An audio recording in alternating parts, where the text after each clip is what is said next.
Magandang umaga sa lahat. Ngayong umaga ay babasahin natin ang ikatlong kabanata ng ikalawang Korinto at magbabahagi ng salita ay si Pastor Joshua. Ang unang Korinto ay tumalakay po sa maraming mga issue o kaya ay problema sa iglesia sa Korinto. Ito ay ibang-iba marahil sa mga problema na mayroon pa tayo sa kasalukuyang iglesia.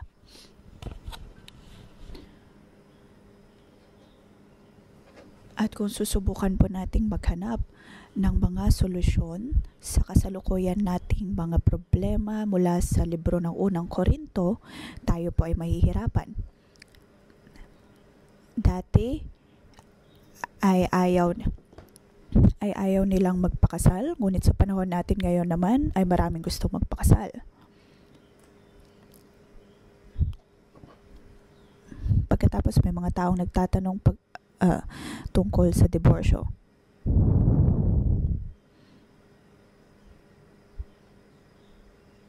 At napakasimple ng naging kasagutan ni Pablo. Mayroon din siyang nabanggit pagdating sa pananalangin sa iba't ibang wika.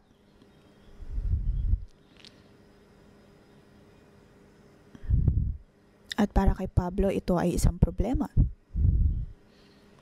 Dahil mayroon lamang pong isang katawan, ngunit marami pong mga kaloob na ibinigay ang Diyos.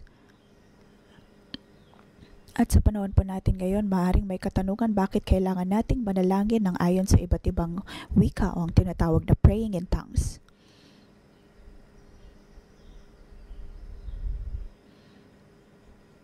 At ang kasagutan na ibinigay ni Pablo marahil hindi ganoon kakumpleto.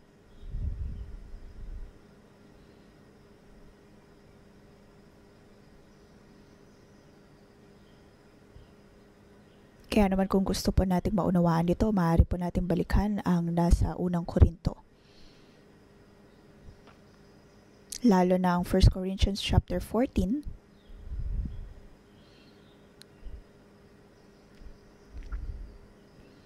Na tungkol po sa pananalangin ayon sa iba't ibang wika. Ngayon tayo po ay nasa ikalawang Korinto.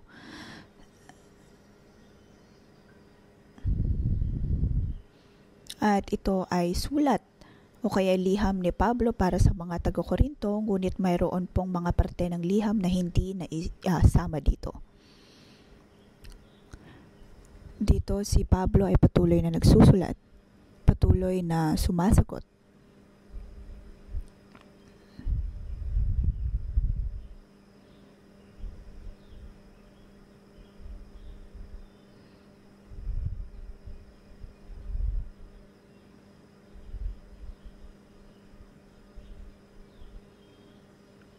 Ngayon, ang iglesia sa Korinto, ang marami po sa kanila ay mga Hentil. Ngunit mayroon po sa kanila, may mga ilan pa rin sa kanila na mga Hudyo. Sila ay mga mananampalataya at mga mananampalatayang Hudyo. Ngunit sila din ay tinawag na iglesia ng mga Hentil dahil sila ay nasa Griego.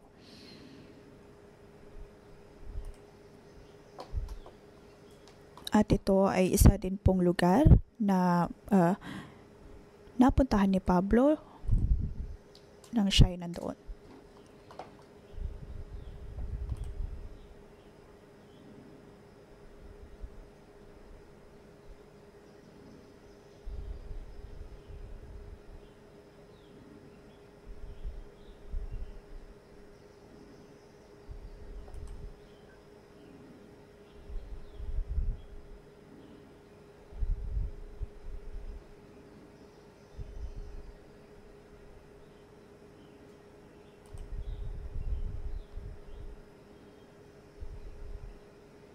Naharap ni Pablo ang maraming mga persekusyon sa mga taga-iglesia.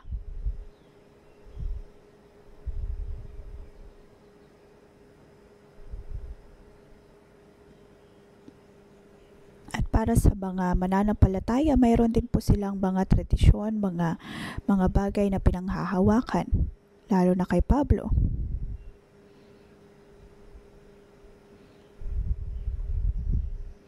May mga tao na nagsasabi na sila ay nasa panig ni Pablo, nasa panig ni Apollo. May mga nagsasabi na sila ay kabilang kay Pablo. At mula pa noong unang Korinto ay naging problema na po nila na to.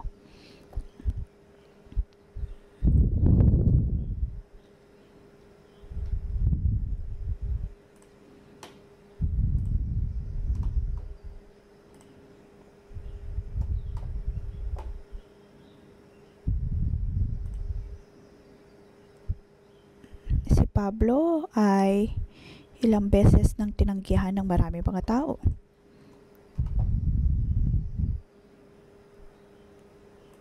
Ayaw nila ang otoridad ni Pablo dahil sa kanyang koneksyon kay Jesus.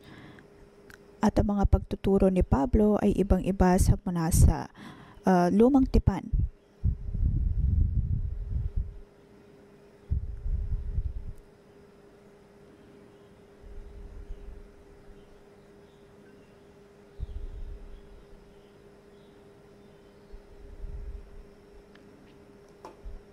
At ang itinuturo ni Pablo sa unang Korinto ay ibang-iba din.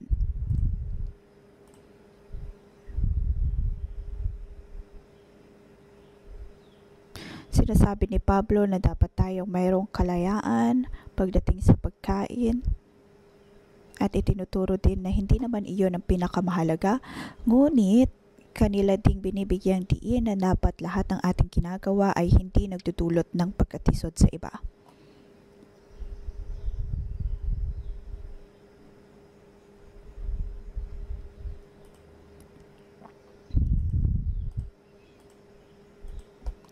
Para sa mga Hudyo, ang kanilang pagkain kasama ng mga Hintil ay hindi katanggap-tanggap.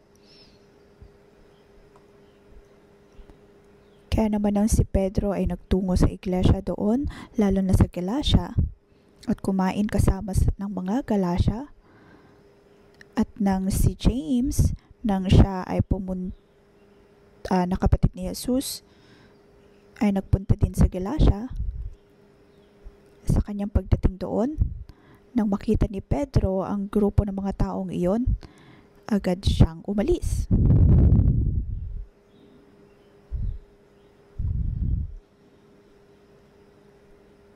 Dahil hindi niya matiis na makita ng mga ibang Hudyo na siya ay naroon.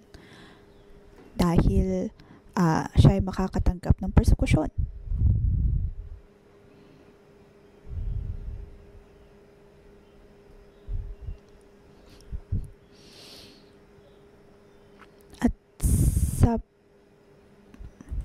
At dito makikita po natin na ang pananaw ni Pablo ay ibang-iba rin sa pananaw ni Pedro.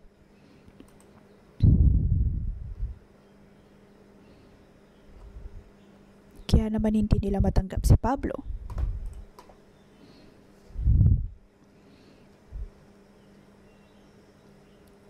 Kahit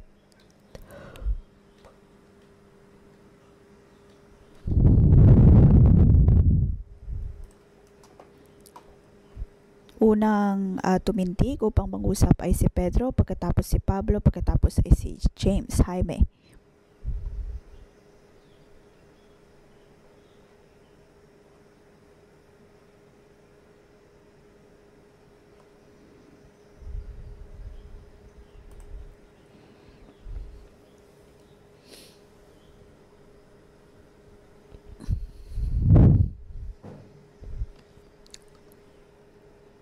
Ang mga mananampalataya doon ay napakatigas, lalo na sa pagsasabi na dapat ang mga tao ay natuli upang maging tulay na mananampalataya. Ngunit mayroon ding mga nasa panig ni Pablo.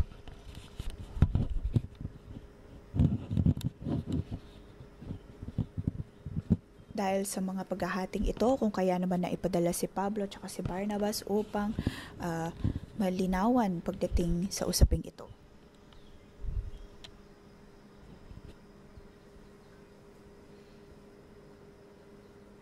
Halimbawa, ang iglesia sa Korinto, nang matanggap nila nang matanggap nila ang sulat ni Pablo ay hindi nila ito matanggap.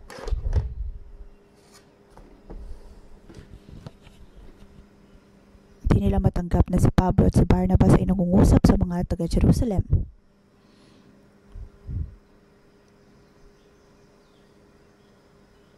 Pablo, paano mo nasasabing ikaw ay apostol at anong otoridad ang naibigay sa iyo upang sabihin na ikaw ay isang apostol?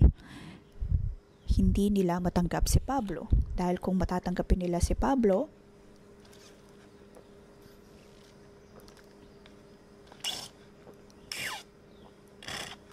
maraming problema ang maaaring mangyari.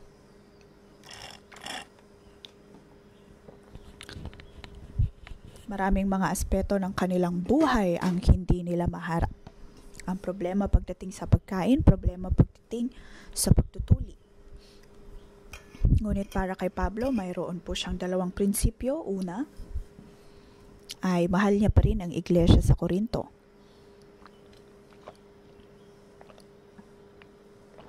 Sila ay minamahal niya pa rin kahit na marami sa kanilang may ayaw sa kanya.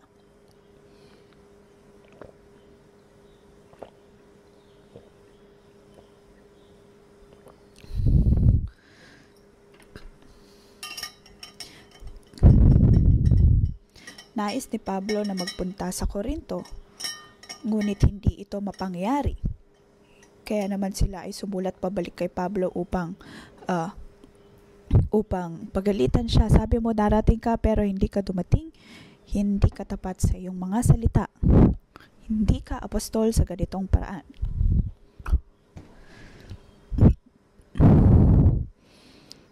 At kaya naman si Pablo sa kanyang ika-4 na sulat, kanyang nabanggit sa chapter 2 hanggang 7. Yun po ay isang seksyon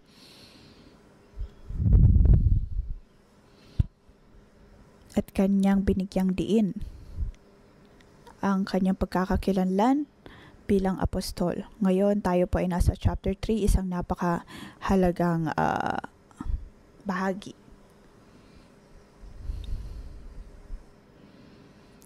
Ibinahagi niya po dito kung gaano siya naiiba sa mga nasa lumang tipan.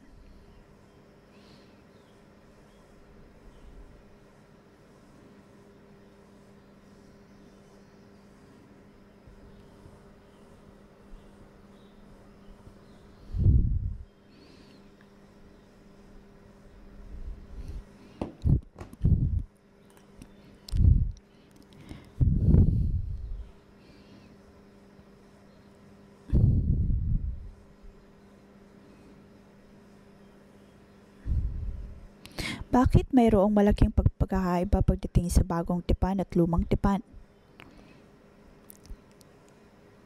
At itinuturo o kaya binibigyang diin po ito ni Pablo.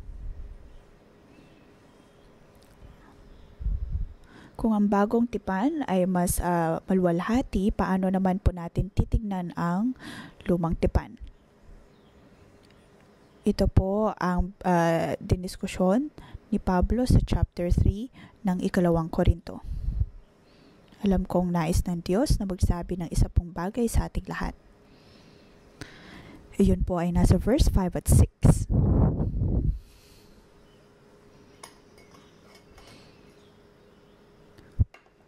Kung sa aming sarili lamang ay wala kaming kakayahang gawin ito, subalit ang aming kakayahan ay kaloob ng Diyos.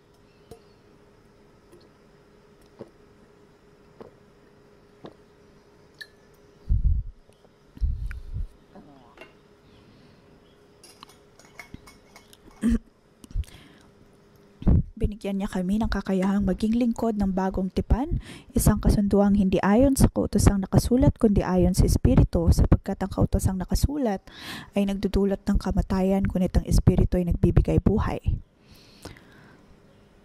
Verse 18, at ngayong naalis ng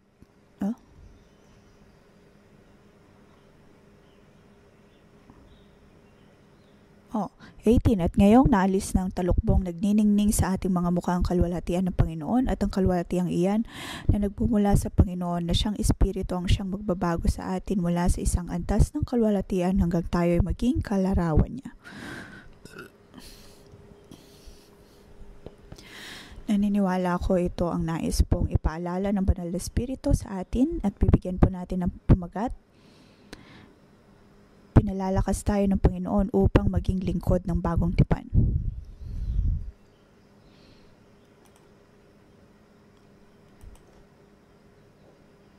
Tayo ay tinatawag ng Diyos upang maging lingkod ng bagong tipan. Sa verse 5 at 6, sabi po doon, kakayahan. Binibigyan tayo ng Diyos ng kakayahan na maging lingkod sa bagong tipan.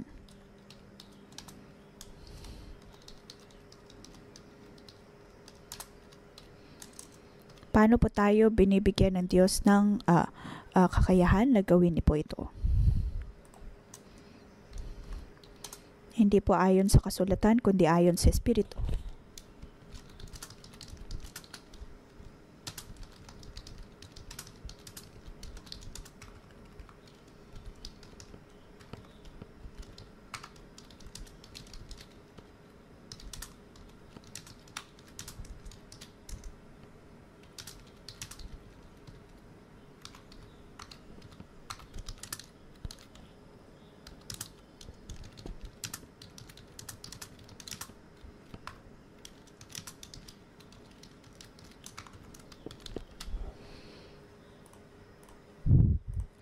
Sabi po sa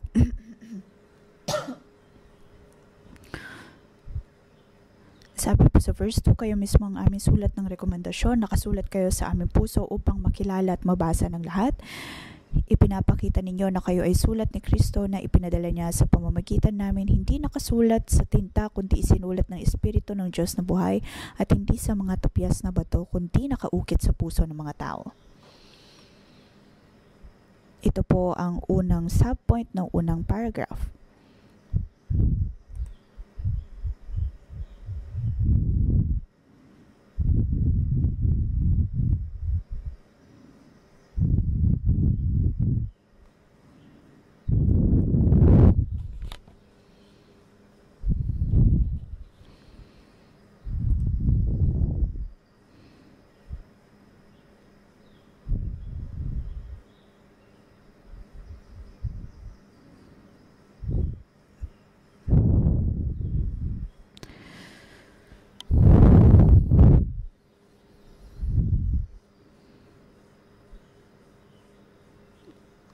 Maaaring may mga tao na gustong makatanggap ng mga rekomendasyon.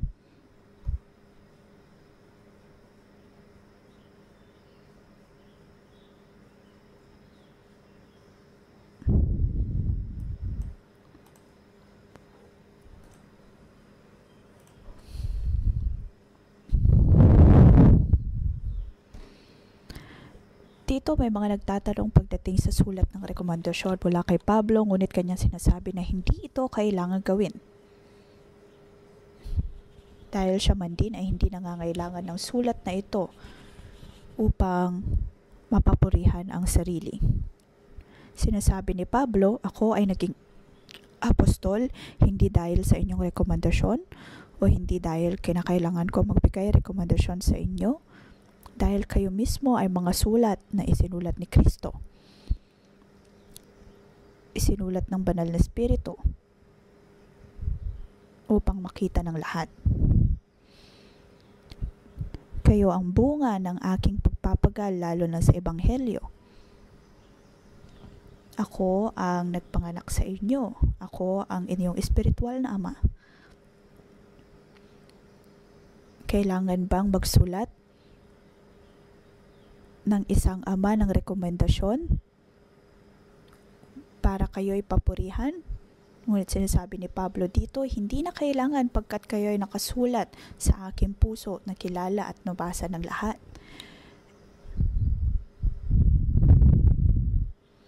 Ang inyong mga buhay ay naligtas. Ang iyong buhay ay nanggaling din sa amin.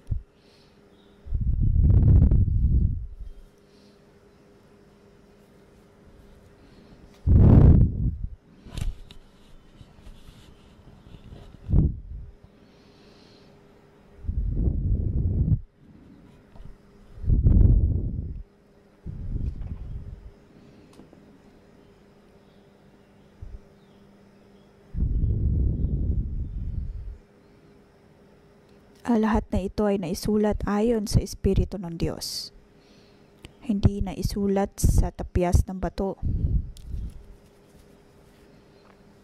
Dahil ang 10 utos marahil ay nakasulat sa tapyas ng bato, ngunit kayo ay nakasulat sa tapyas ng aking puso. Ang inyong kaligtasan, ang inyong pananampalataya ay ang pagkilos, paggawa ng banal na espiritu sa pamamagitan natin.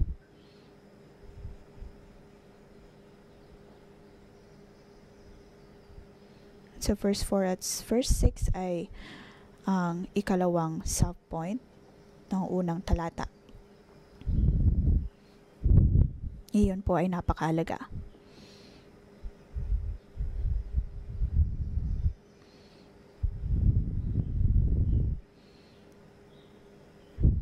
Binibigyan tayong kalakasan ng Diyos upang maging lingkod ng bagong tipan.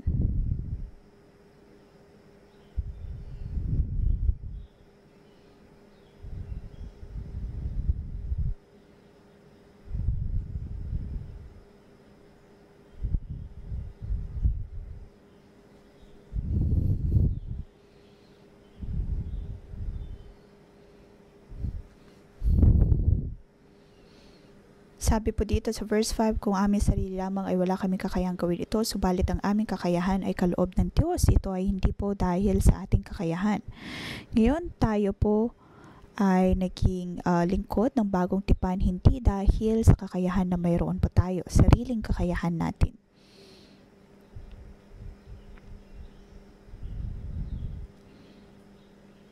Ako ay naging lingkod ng bagong tipan.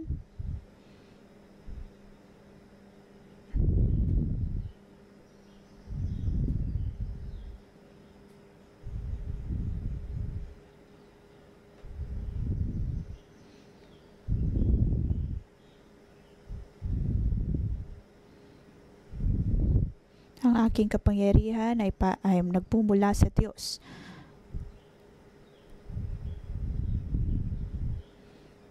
At ang Diyos na ito ay nasa verse 16. Sabi dito,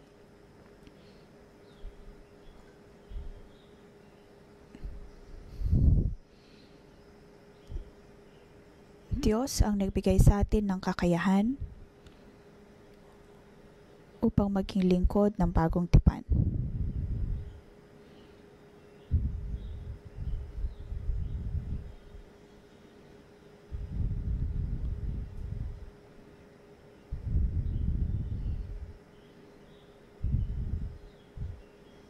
Tayo ay binigyang kakayahan ng Diyos.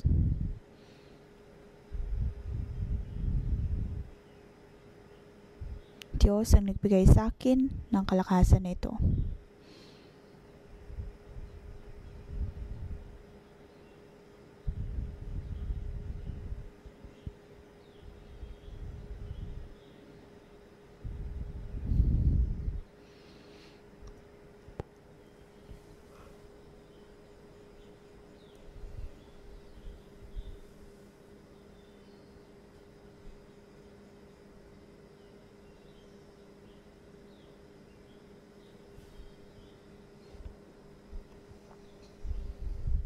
Tayo ay binigyan ng Panginoon ng kakayahan upang maging lingkod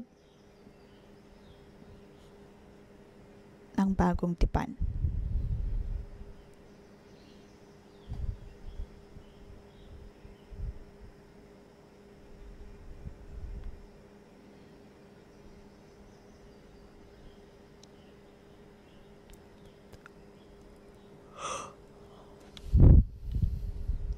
Ang lahat ay sa pamamagitan ng banal na espiritu, kung kaya naman tayo ay nakakatindig upang maglingkod.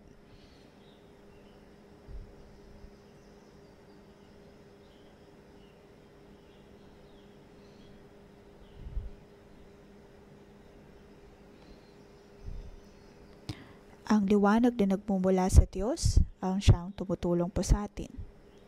Kung kaya naman nakikita na natin ng Diyos.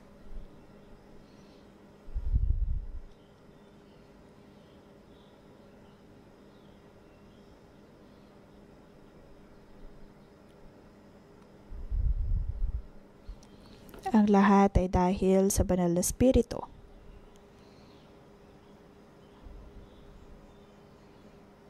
Si Pablo ay isang tao na nakita ng kaluwalhatian ng Diyos.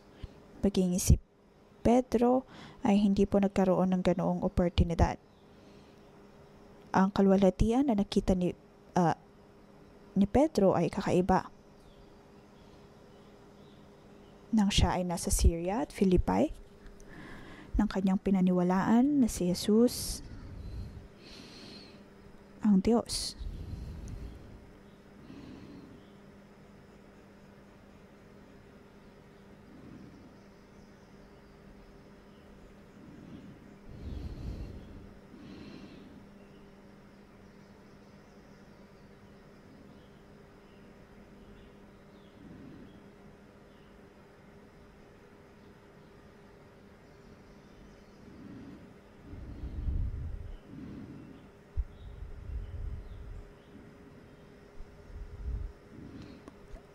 Ngayon ay sinasabi po ni Pablo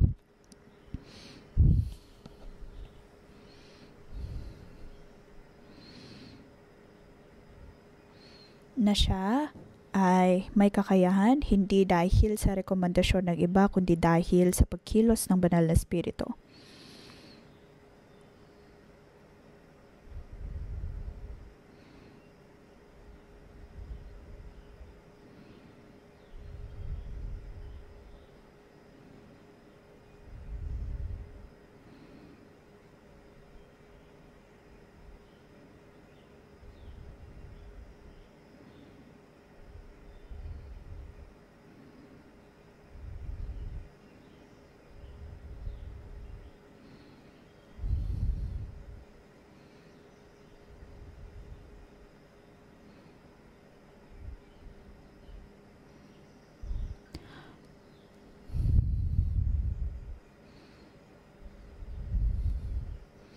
Banal na Espiritu ang nagbibigay ng buhay.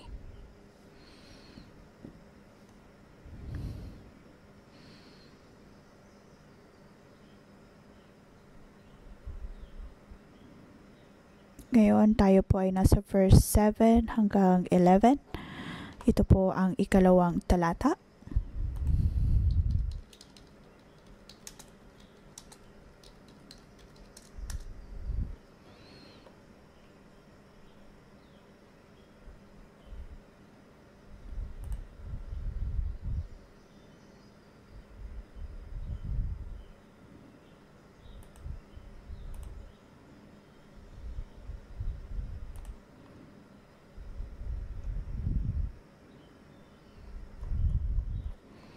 Verse 6.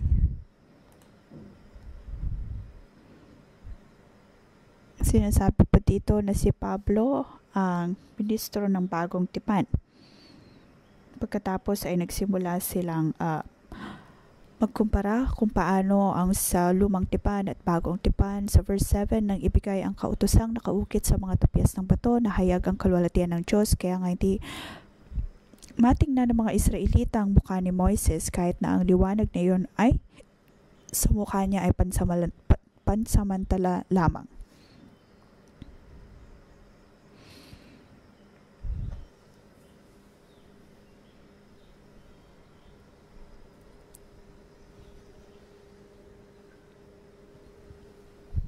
Sinulat ni Pablo ang kanyang sulat sa tapyas ng mga bato. Ngunit ito marahil ay ministeryo din na nagdulot ng kamatayan.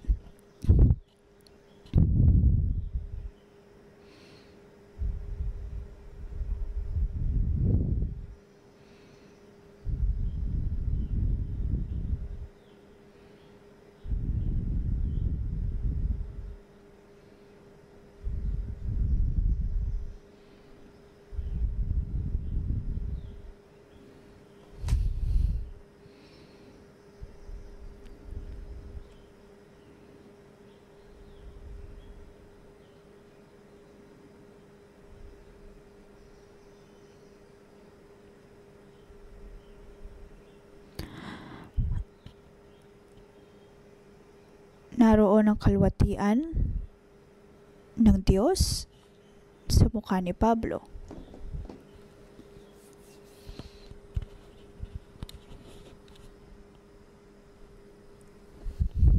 Kung ang kalwalatian ng Diyos ay nakikita sa Moises sa lumang tipan, paano pa kaya sa bagong tipan, lalo na't naroon ang pagkilos ng banal na espiritu?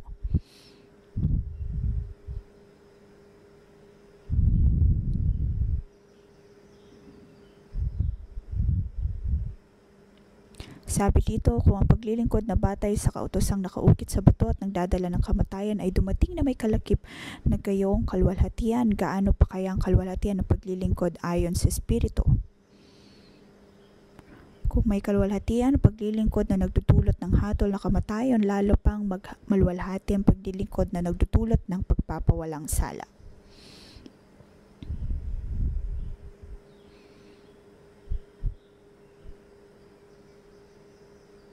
Dahil kung ano man ang kalwalhatian na mayroon noon, paniguradong mas higit pa ang kalwalhatian na makikita sa kasalukuyan.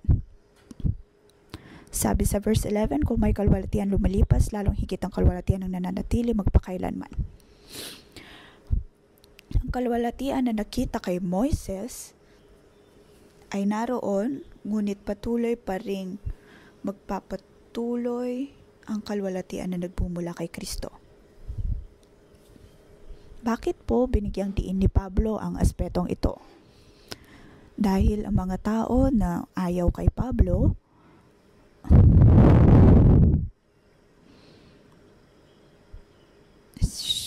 siya ay kanilang tinatanggihan dahil sa sulat na kanyang ibinigay. Kanilang pinagpipilitan na hindi dapat sila kumain kasama ng mga hentil o kaya ay tinatanggihan ang ideya ng pagtutuli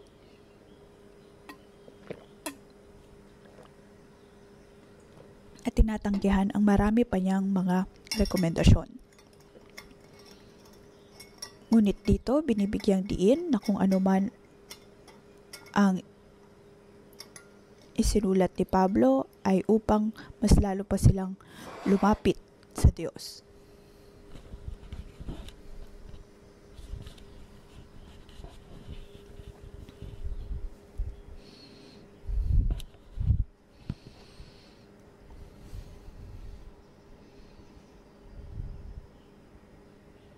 Kaya naman sabi sa verse 11, kung may kalwalhatian lumilipas, lalong higit ang kalwalhatian ang nanatili magpakailanman.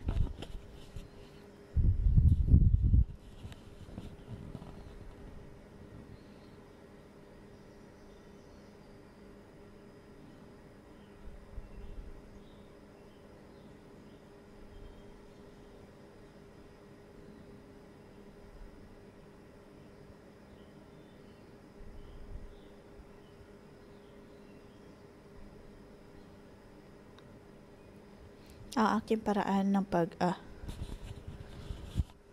pagbibigay interpretasyon sa Biblia ay ayon sa banal na espiritu.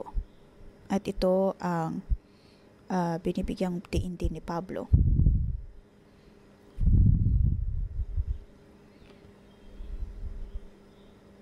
Ngayon tayo ay patungo na sa huling talata, verse 12 hanggang 18.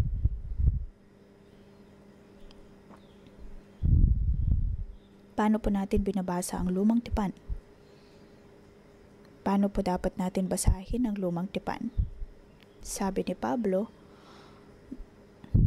ngayon sa atin pong pagbabasa ng lumang tipan, naway hindi po tayo nakatakip o kaya hindi nakatalukbong ang ating mga mata. Ang ating mga mata ay dapat na nakabukas. Espiritual na mata ay dapat na bukas.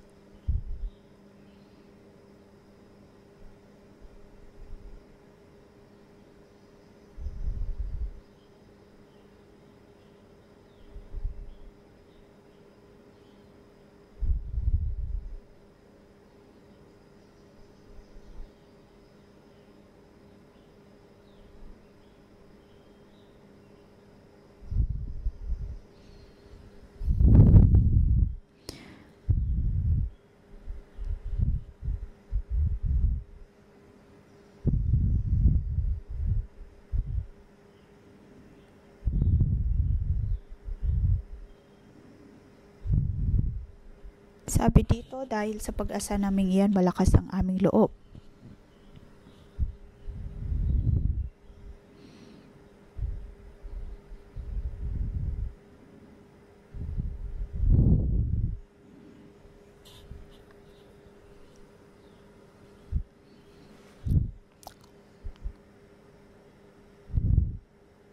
binibigyang diin ni Pablo dito na tanging sa banal na espiritu lamang kakayahan na nagbumula sa banal na espiritu na kaya nilang maisabuhay ang kalwalhatian ng Diyos. Kaya naman kanilang sinasabi na ang lahat ay ayon sa banal na espiritu.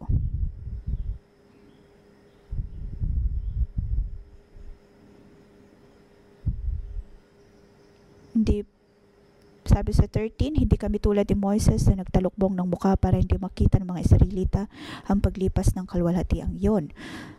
Ngunit naging matigas ang kanilang ulo, kaya't hanggang ngayon nananatili ang talukbong na iyon habang binabasa nila ang lumang tipan, maalis lamang talukbong na iyon sa pakikipag-isa kay Kristo.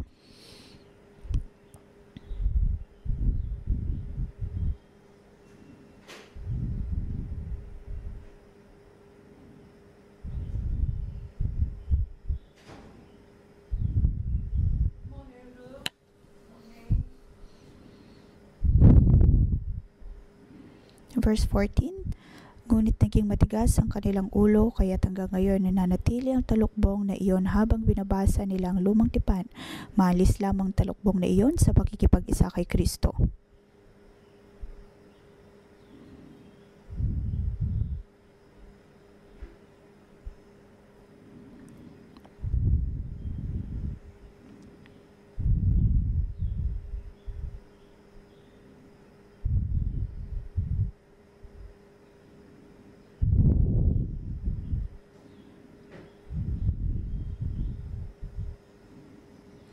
Ngayon, si Jesucristo ay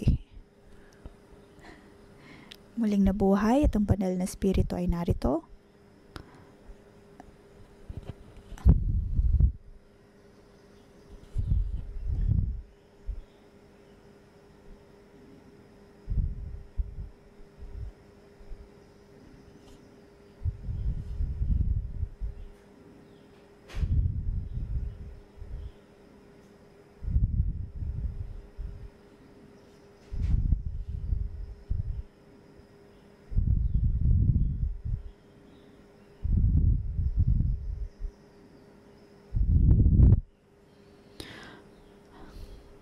Dito sinasabi ni Pablo na dapat matanggal ang bawat pagkabulag. Katulad ng sa mga mananampalataya noon na sila ay bulag sa paraan na pinatakpan ng kanilang mga mata pagdating sa katotohanan ng salita ng Diyos.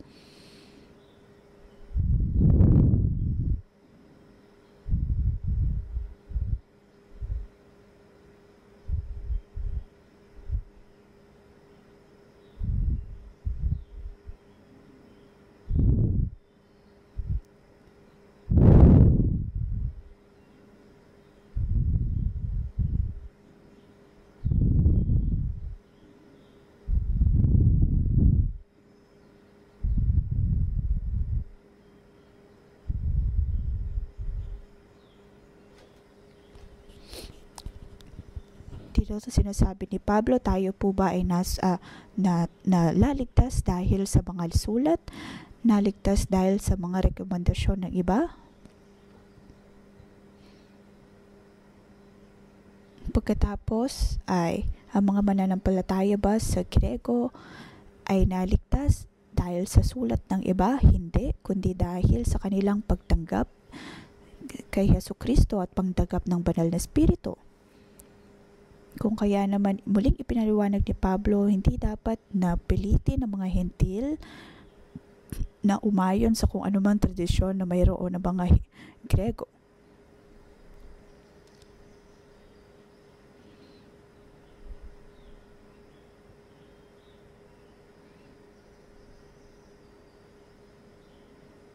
Dito binibigyang diin ni Pablo ng kanilang mga mata ay nakatakip, nakatalukbong.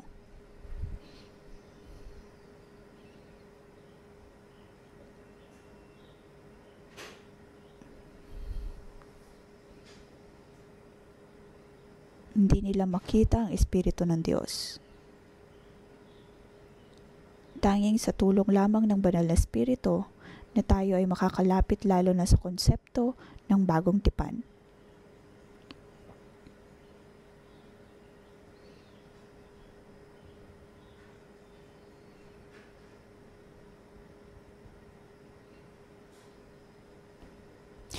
Verse 17. Ang Panginoong binabanggit dito ay ang Espiritu, at kung nasa ng Espiritu ng Panginoon ay mayroong kalayaan. Ang lahat ay ayon sa banal na Espiritu. Ang banal na Espiritu ang nagbibigay sa atin ng kakayahan. Ang banal na Espiritu ang nagbibigay sa atin ng kalakasan ng pananampalataya.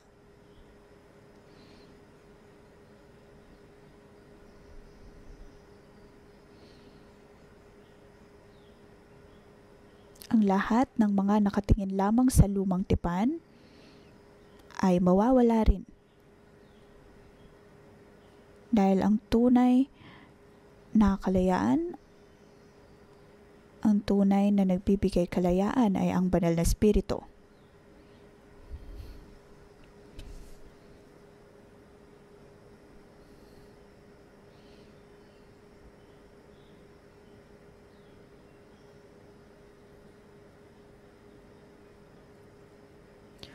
Verse 18, at ngayong naalis ng talukbong, nagniningning sa ating mga mukhang kalwalhatian ng Panginoon, at ang kalwalhatiang iyan na nagmumula sa Panginoon, na siyang Espiritu ang siyang magbabago sa atin mula sa isang antas ng kalwalhatian hanggang tayo ay maging kalarawan niya. Ngayon, sa pagbabasa po natin ng Bagong Tipan,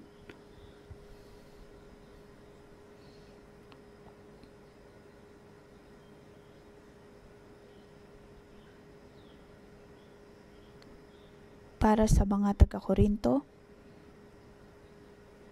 napakahalaga sa kanila ang salita ng Diyos. Sa panahon po natin ngayon, sa pagbabasa natin, hindi lamang tayo nagbabasa ng isang liham, bagkus ay nagbabasa dapat ayon sa banal na Espiritu at nang maunawaan ang konsepto sa likod ng mga ito.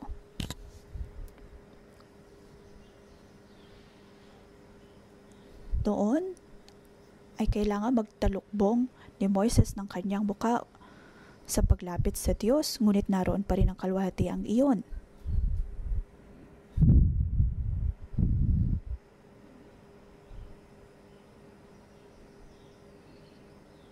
Dapat po nating malaman o kaya mahanip ang ating sarili sa Diyos.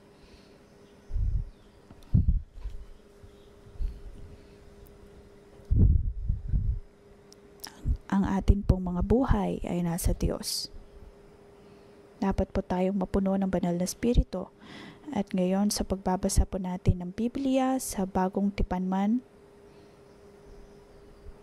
o Lumang Tipan, naway makita ang kalwalhatian ng Diyos.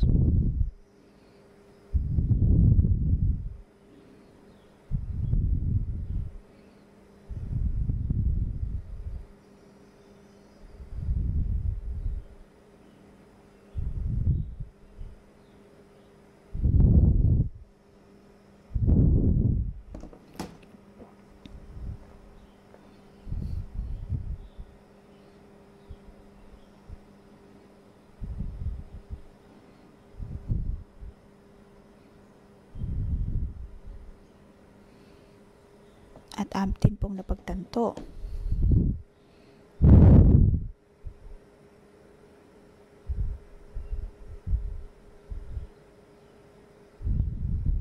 tulad ng sinasabi ni Pablo, tayo ay para din pong mga bata. Ngunit sa ating paglaki, at paglaki, naroon ang tulong ng banal na Espiritu upang tayo ay mapabago.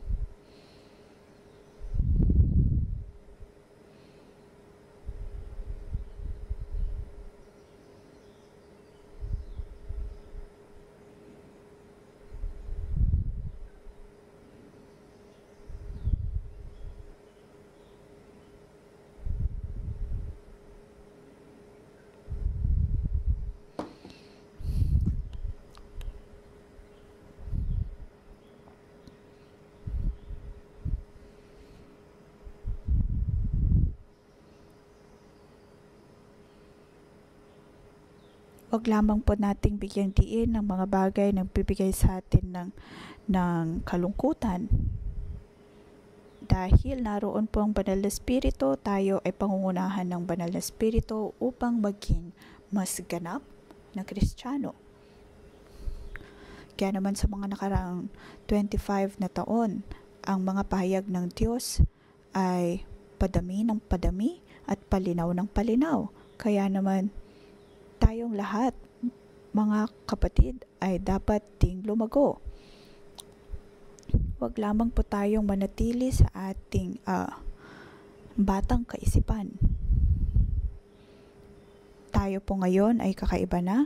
Dati mayroon po tayong healing and deliverance, mga conference. Ngunit ngayon, higit po natin pinag-uusapan ang kagalingan, ngunit sa ibang paraan pagdating sa pag-ibig, pagtitiwala. At ang kagalingan na atin pong natatanggap ngayon ay ibang-iba kumpara sa mga healing and deliverance na tanggap natin noon.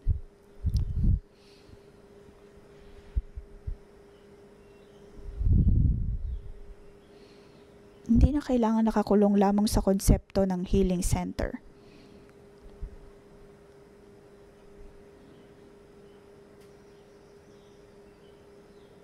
Ang atin pong mga worship service, ang ating cell group, ang bawat nating gawain, bawat pagtitipon,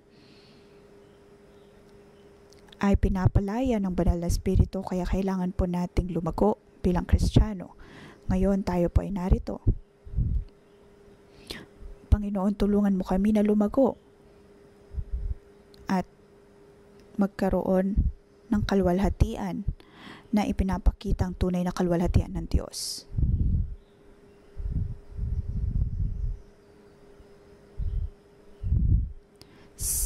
Sa libro ng Hebreo, binigyang diin po doon na ang Diyos ay ang pinakamataas na pari, at para po sa atin ngayon, tayo rin po ay mga maharlikang pari. Diyos ang tutulong sa atin upang maging perpekto, maging banal na pari, maging puno ng buhay.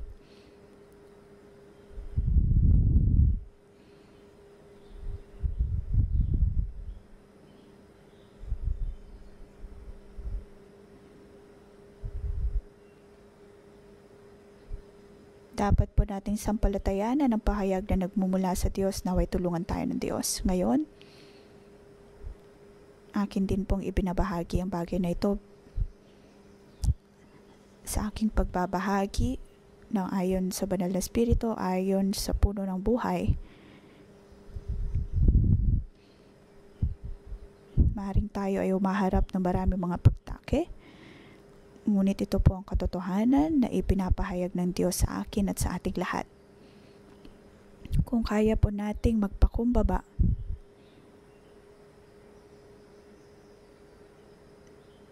dapat po nating maunawaan kaganapan na itinuturo ng Diyos. Para sa mga taga-Hudyo, pag-aakala nila ay alam na nila ang kapuuan ng salita ng Diyos, ngunit ginagamit ng Diyos si Pablo. Naway bigyan po tayo ng Diyos ang kanyang habag at biyaya ngayon sa aking pagturo ng tungkol sa puno ng buhay. Atin pong nabibigyang diin na ang Diyos ay ang puno ng buhay. Ang Diyos ay ang puno ng buhay mula Genesis hanggang Revelation.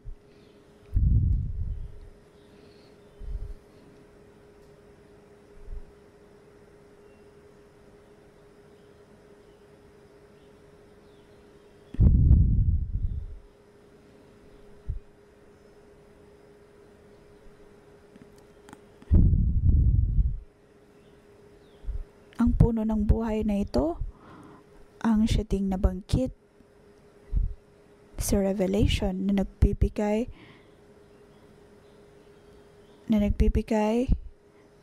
ng mga prutas sa bawat buwan, nagbibigay kagalingan sa mga tao. Ako ay nagpapasalamat sa Diyos sa higit na pagpapahayag ng Diyos. Higit natin din nauunawaan kung ano sinasabi ng Biblia.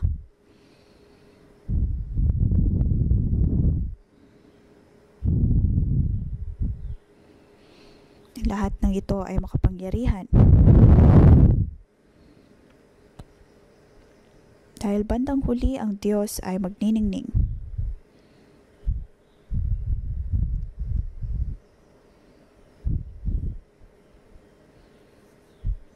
tayo ay tinutulungan ng Diyos. Ang Diyos ang magbibigay sa atin ng kagalingan ng bawat nating pangangailangan. Sa pagbabasa po natin ng New Testament at ng Old Testament, atin pong hilingin ng banal na Espiritu upang atin pong makita at madama ang salita ng Diyos. Naway tulungan po tayo ng Panginoon. Mga kapatid, tayo po ay tumayo, tayo po ay magpuri sa Diyos, naway magliwanag ang Diyos sa ating pong mga buhay.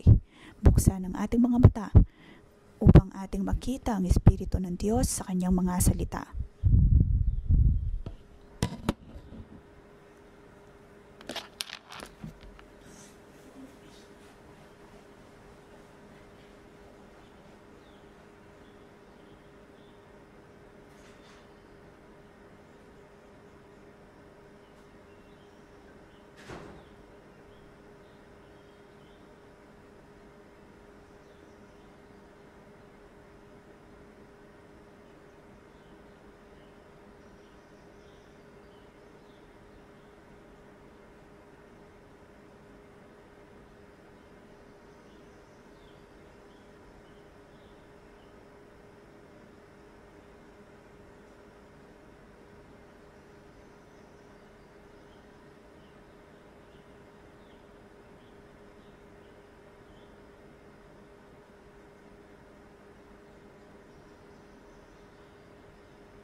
Panginoong Hesus, Ikaw ay aming pinapasalamatan at amin pong tinatanggap.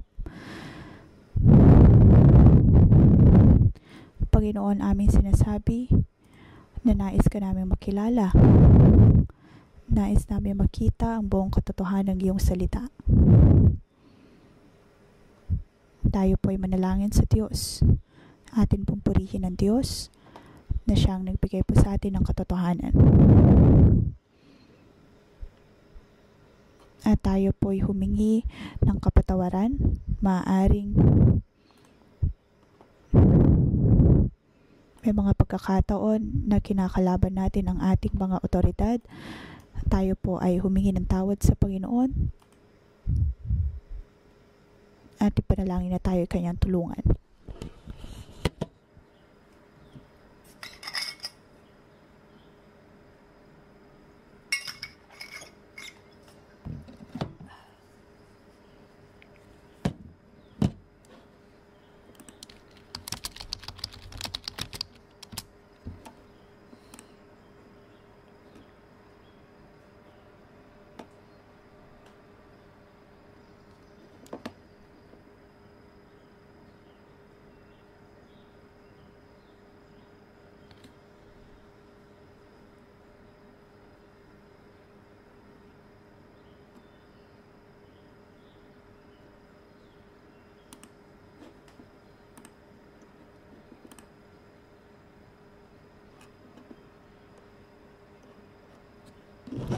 Panginoon, naway patawarin mo kami.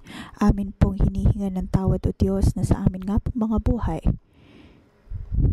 na nais lamang po naming malaman ang katotohanan na nagmumula sa Biblia, ngunit hindi namumuhay ayon sa banal na Espiritu. Pag-aakala namin o Diyos ay marami kaming nalalaman, ngunit wala po kaming sapat na pagnanais para sa iyong mga salita. Panginoon, patawarin mo ko na wala akong pagnanais para sa iyong banal na Espiritu.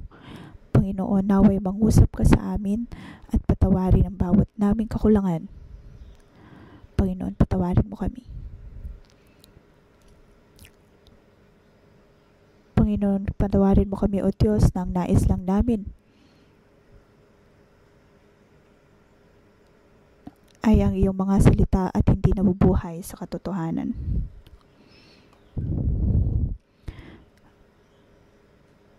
Panginoon, patawarin mo kami na madalas kami ay naninisi ng iba, sinisisi ang iba pagdating sa kanilang kakulangan at hindi namin nakikita ang iyong pag-ibig. May mga pagkakataon na kami ay umaasa lamang sa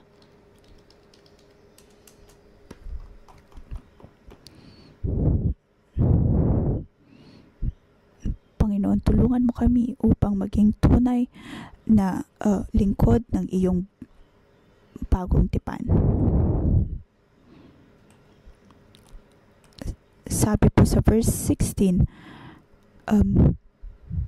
ngunit kapag lumapit ang tao sa Panginoon, naaalis ang talukbong. Atin pong gawin ang action na ito. Ang bawat scale sa ating mga mata ay matatanggal at maaalis. Sa atin pong pananalangin ayon sa banal na Espiritu, hayaan po natin na ang talukbong na ito ay mawala sa atin pong mga mukha. Akin pong ipinapalangin ng bawat isa na ilagay ang ating kamay sa ating mga mukha.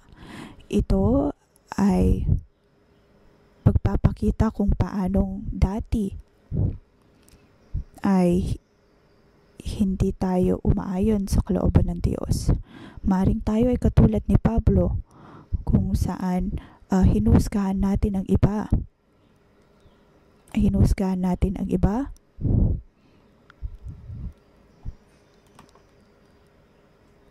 Tayo ay mga bulag, hindi tayo nagtitiwala sa ating mga otoridad, sa apostol ng Diyos.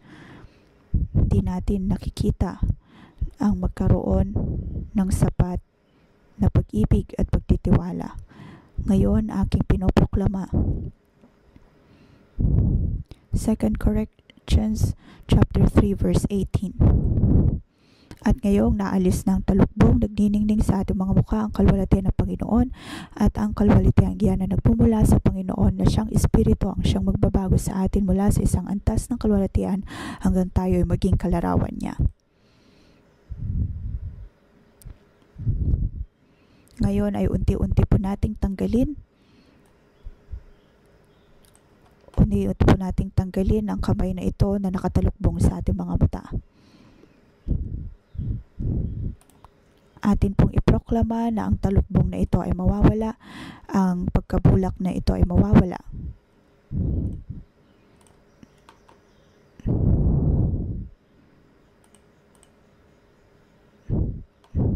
Panginoon, tulungan mo kami na amin pong makita ang iyong kalwalhatian. Tulungan mo kami na maging iyong katulad.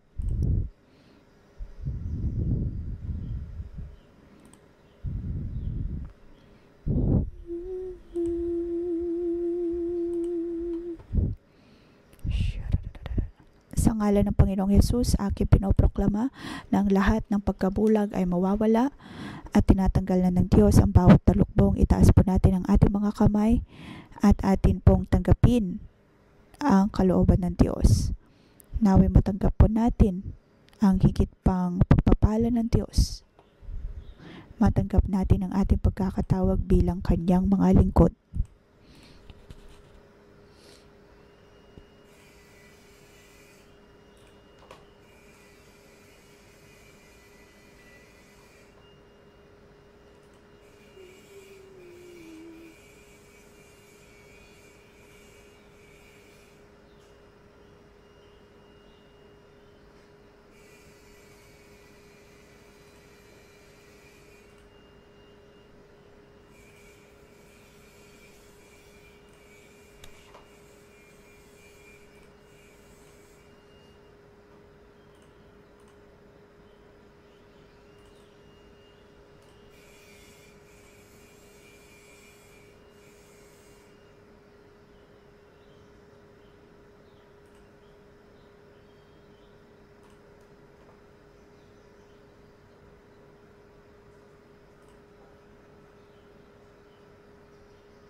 Naway ang mukha natin maipakita nito ang kaluwalhatian ng Diyos. Sa banal na Espiritu ay atin pong tinatanggap na tayo ay napapabago ayon sa kaluwalhatian ng Diyos.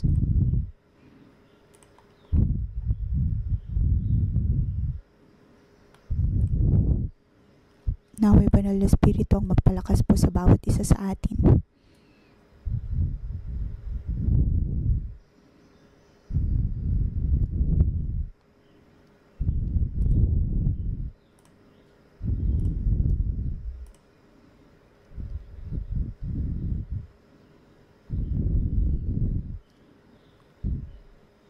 Tayo po ay tumanggap.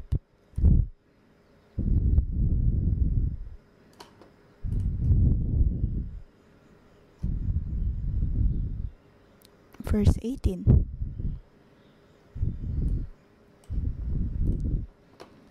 At ngayong naalis ng talukbong, nagniningning sa ating mga mukha ang kaluwalhatian ng Panginoon at ang kaluwalhatiang iyan na nagmumula sa Panginoon na siyang Espiritu ang siyang magbabago sa atin mula sa isang antas ng kaluwalhatian hanggang tayo ay maging kalarawan niya.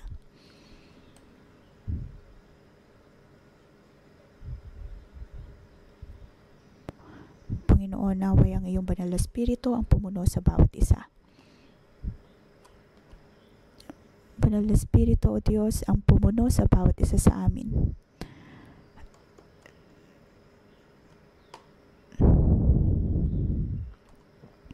Panginoon, ang lahat ayon sa iyong banal na Espiritu.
Verse 11, kung may kaluwalhatian lumilipas, lalong higit ang kaluwalhatian ng nananatili magpakailanman. Panginoon, maraming salamat dahil kami ay binigyan mo ng kakayahan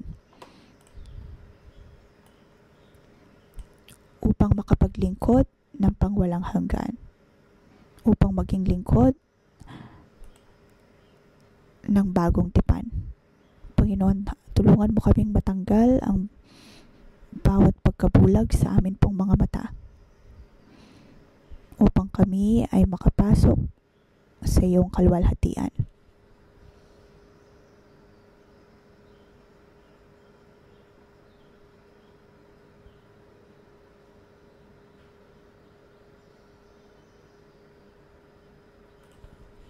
Banal na Espiritu, ikaw ay aming tinatanggap.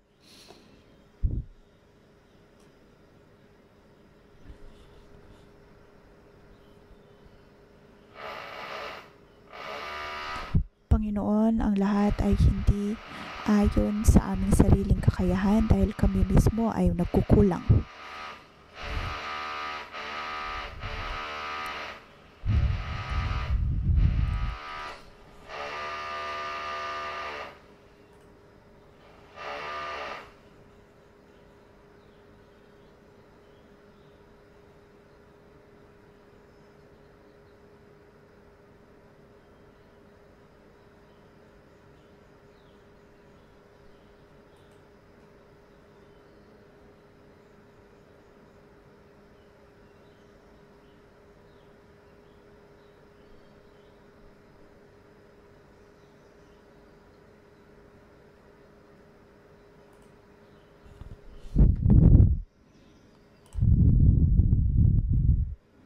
Atin pong ipikit ang ating mga mata.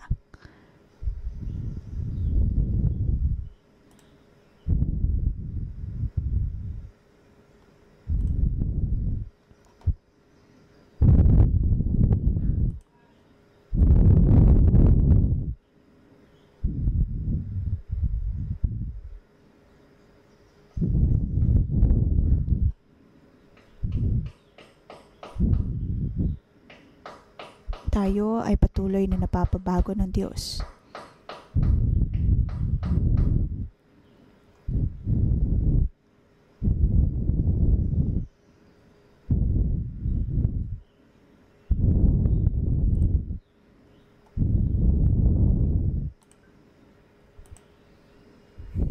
Sa bawat pagkakataon, tayo ay pinapabago ng Diyos mula sa kalwalhatian tungo sa mas malaki at mas dakila pang kalwalhatian.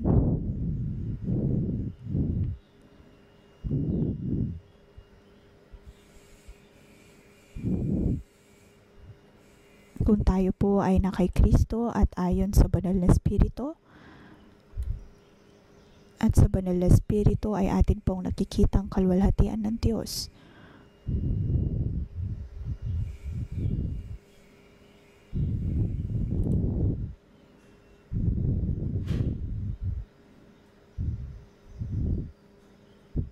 Naroon po ang kanyang kadakilaan. Tayo ay mapapabago.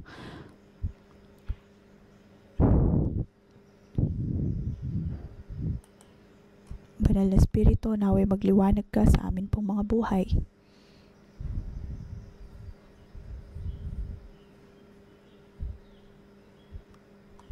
Tulungan mo kami, O Diyos, na makita ang iyong kalwalhatian.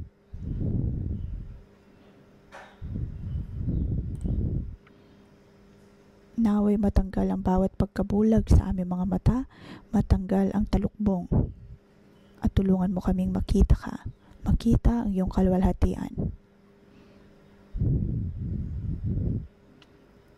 Nang kami ay makapasok sa masikip pang kalwalhatian.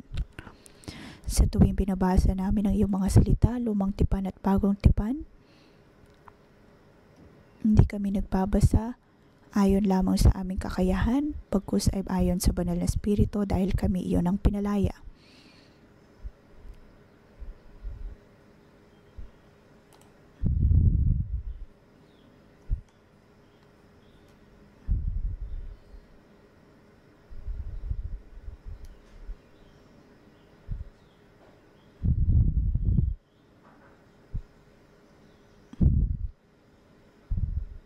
Tulungan mo kami, O Diyos, ayon sa banal na Espiritu, na amin pong matatanggap ang kakayahang ito at kumpiyansang ito, na kami ay maging tulad ni Kristo. Maging tulad ni Kristo. Maging tulad mo, O Diyos. Panginoon, tulungan mo kami. From glory to greater glory. Panginoon, tulungan mo kami. Atin pong itaas ang ating kamay. Panginoon, naway ang iyong pagmiministeryo ay ayon sa banal na Espiritu at hindi ayon sa kasalatan. Ang iyong pagdidisipulo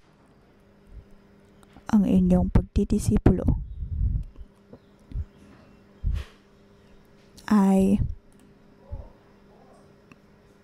makapagpatungo hindi sa kamatayan kundi sa buhay ayon sa banal na Espiritu. Banal na Espiritu ang magpapalakas sa iyo upang dalhin ang bawat likha ng Diyos sa kanyang kalwalhatian. Ang kalwalhatian tungo sa kabutihan ng Diyos. Naway kayo ay pagpalain ng Diyos sa ngalan ni Jesus. Amen. Dito po nagtatapos ang ating pangumagang debosyon. Magandang umaga.